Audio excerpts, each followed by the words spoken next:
नमस्कार. आज आपण एका अत्यंत रंजक अशा जुन्या कथेचं सविस्तर विश्लेषण करणार आहोत. लबाड कोल्हा आणि भोळा बकरा ही कथा वरवर पाहता साधी वाटते, पण ती लबाडी आणि आपला भोळेपणा यावर अगदी अचूक बोट ठेवते. चला तर मग वेळ न घालवता थेट या कथेच्या रंजक विश्लेषणाला सुरुवात करूया. आता सुरुवात करण्यापूर्वी मला सांगा, गोड शब्दांना भुलून कोणी कधी कुणाला फसवल्याचं आपण पाहिलंय का किंवा अनुभवलंय का? नक्कीच अनुभवलं असेल, बरोबर? कारण आपल्या आजूबाजूला जगात हे नेहमीच घडत असतं. गोड शब्द आणि भली मोठी आश्वासनं बऱ्याचदा लपलेले धोके सोबत घेऊन येतात. आणि आजच्या या विश्लेषणाचा मुख्य गाभा याच संकल्पनेवर आधारित आहे. हा मोह नेमका काम कसा करतो हे आपण पाहणार आहोत. भाग 1. लबाड कोल्हा, आपल्या कथेचा मुख्य सूत्रधार. आता इथली गंमत पहा. या दोन पात्रांमधला विरोधाभास खरंच खूप रंजक आहे. एका बाजूला आहे आपला कोल्हा, अत्यंत लबाड, स्वार्थी आणि स्वतःचं काम काढून घेण्यासाठी इतरांना फसवण्यात अगदी पटाईत. आणि दुसऱ्या बाजूला आहे आपला बकरा, अगदीच भोळा आणि निष्पाप. हे आपल्याला काय सांगतं? हे अतिशय उत्तमरित्या स्पष्ट करतं की जगात काही लोक इतरांच्या विश्वासाचा कसा गैरफायदा घेतात, तर काही जण केवळ आपल्या निरागसपणावर विसंबून राहतात. हाच विरोधाभास पुढील मोठ्या घटनेचा पाया रचतो. तर कोल्हा आपली खेळी नेमकी रचतो तरी कशी? चला समजून घेऊया. पहिला टप्पा, कोल्ह्याला लागलीये भयंकर भूक, पण आजूबाजूला शिकार काहीच नाहीये. ही झाली त्याची मूळ अडचण. मग येतो दुसरा टप्पा. यावर उपाय म्हणून पठ्ठ्या एक भन्नाट युक्ती शोधून काढतो आणि थेट एका विहिरीजवळ जाऊन पोचतो. आणि मग सुरू होतो तिसरा टप्पा. इतरांचं लक्ष वेधून घेण्यासाठी तो चक्क मोठ्याने रडायचं नाटक सुरू करतो. होय, खोटं खोटं रडतो तो.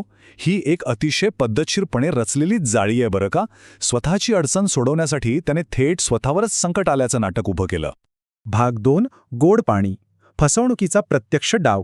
नेमक्या याच वेळी कोल्ह्याच्या त्या खोट्या रडण्याचा आवाज ऐकून आपला भोळा बकरा तिथे येतो आणि अगदी निरागसपणे विचारतो, कोल्हेदादा, अरे तुम्ही असे का रडत आहात?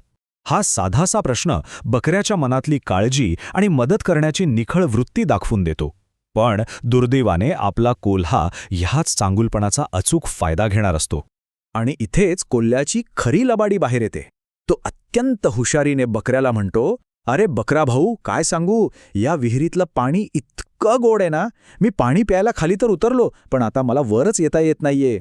आता इथे जरा बारकाईने विचार करा. इथला सर्वात महत्त्वाचा मुद्दा म्हणजे कोल्ह्याने आपली अडचण सांगताना गोड पाणी ह्या मोहाचा अत्यंत शिताफीने वापर केलाय.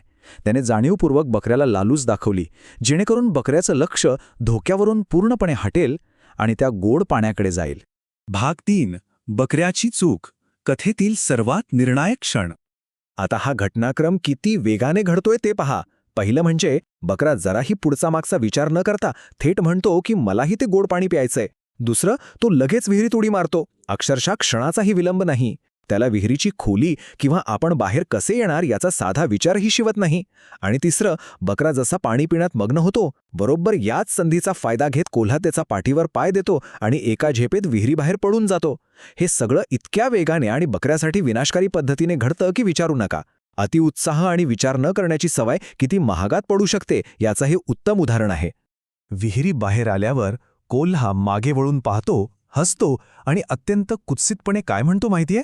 अरे भोळ्या बकरा, आत उडी मारण्याआधी बाहेर कसं यायचं हे तरी विचारायला हवं होतंस. हे शब्द म्हणजे कोल्ह्याच्या यशस्वी फसवणुकीवरचं शिक्कामोर्तबच आहे. तू फक्त पळून जात नाहीये, तर तो बकऱ्याच्या भोळेपणाची आणि मूर्खपणाची जाहीर खिल्ली उडवतोय. हे वाक्य अत्यंत बोचरं आहे, पण तेवढंच मोठं सत्य सांगून जातं. तिकडे खाली विहिरीत बकऱ्याला आपली चूक समजते, पण तोपर्यंत खूप खूप उशीर झालेला असतो. हा खरंच एक दुःखद पण वास्तवाची चटका लावणारी जाणीव करून देणारा क्षण आहे. कारण जेव्हा सत्य परिस्थिती समोर येते आणि डोळ्यांवरचा मोहाचा पडदा दूर होतो, तेव्हा कोणतीही कृती करण्यासाठी वेळ निघून गेलेली असते. भाग 4. तात्पर्य, या सगळ्यातून मिळणारा बोध. आता आपण स्वतःलाच एक प्रश्न विचारूया. या सगळ्या घटनेवरून आपण नेमके काय शिकू शकतो? यातून कोणता धडा मिळतो? नुसती एक छानशी कथा ऐकली आणि सोडून दिली असं करण्यापेक्षा या प्रश्नावर आपण सर्वांनीच थोडा वेळ विचार करणं गरजेचं आहे. विचार करा, बकऱ्याची जागा जर आपली असती तर आपण नक्की काय वेगळं केलं असतं? आणि या संपूर्ण विश्लेषणाचं सर्वात मोठं सत्य हेच आहे, कोणत्याही गोष्टीवर कसलाही विचार न करता आंधळेपणाने विश्वास ठेवू नये. आणि हे फक्त एखाद्या जंगलातील कथेपुरतं मर्यादित नाहीये बरं का. आंधळपणाने ठेवलेला विश्वास आणि मोहात पडून घेतलेला घाईचा निर्णय आपल्याला नेहमीच संकटात टाकतो. गोड शब्दांमागे दडलेला खरा हेतू ओळखायला आपण शिकलोच पाहिजे. कोणतीही कृती करण्यापूर्वी यातून बाहेर कसं पडायचं याचा विचार आधी व्हायलाच हवा. पण जाता जाता एक प्रश्न मी तुमच्यासाठी सोडून जातो. आजच्या ह्या माहितीच्या आणि गोड आश्वासनांच्या जगात आपणही असे किती खड्डे स्वतःसाठी खणत आहोत जिथून बाहेर पडण्याचा मार्ग आपल्याला स्वतःलाच माहिती नसतो? विचार नक्की करा.